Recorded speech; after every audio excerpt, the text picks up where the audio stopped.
حضرت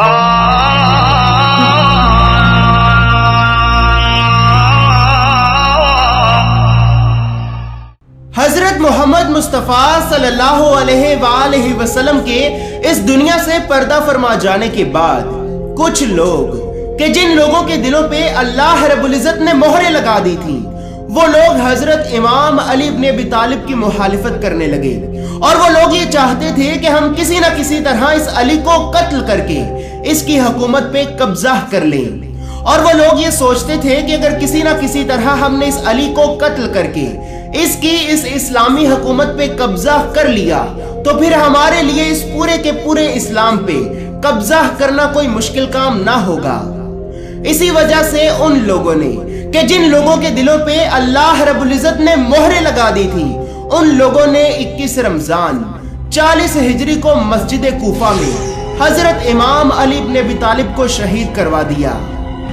اسی طرح آپ کی شہادت کے بعد وقت کے امام حضرت امام علی بن ابی طالب کے بڑے بیٹے حضرت امام حسن مجتبی بنے۔ اسی طرح جب ساری اسلامی حکومت حضرت امام حسن مجتبی کے دستے حق پرست میں آئی تو وہ لوگ کہ جن لوگوں کے دلوں پہ اللہ رب العزت نے مہریں لگا دی تھی اور جن لوگوں نے حضرت امام علی بن ابی طالب کو شہید کروایا، ان لوگوں نے اپنے مقصد کو پورا کرنے کے لیے، کس مقصد کو پورا کرنے کے لیے؟ اس مقصد کو پورا کرنے کے لیے کہ جس مقصد کے تحت اسلام پر قبضہ کیا جانا تھا، حضرت امام حسن مجتبی کو بھی شہید کروا دیا۔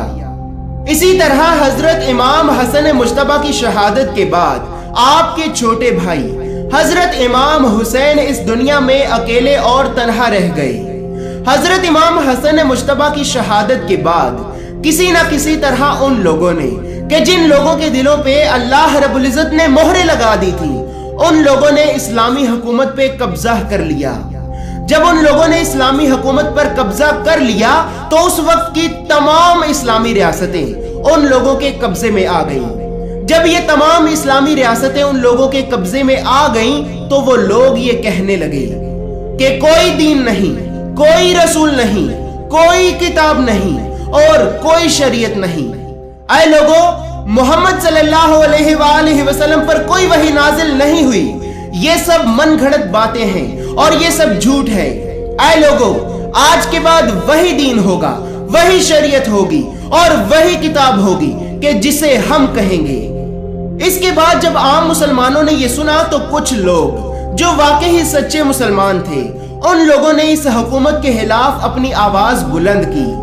لیکن اس وقت کا حکمران یزید لعنتی اس قدر ظالم، فاسق، فاجر اور زانی قسم کا بدبخت انسان تھا کہ اس یزید نے نہ صرف ان عام مسلمانوں کو تڑپا تڑپا کر شہید کیا، بلکہ ان کے بیوی اور بچوں کے ساتھ ساتھ ان کے سارے خاندان کو بھی اس قدر بے دردی سے تڑپا تڑپا کر شہید کیا کہ پھر کسی بھی مسلمان میں اتنی جرت اور اتنی ہمت نہ ہوئی کہ وہ یزید کے خلاف اپنی آواز بلند کر سکے۔ اسی طرح جب یزید نے یہ دیکھا کہ مسلمانوں کے دلوں میں میرا رعب و دبدبا اور دہشت بیٹھ چکی ہے تو اس نے سوچا کہ ہاں،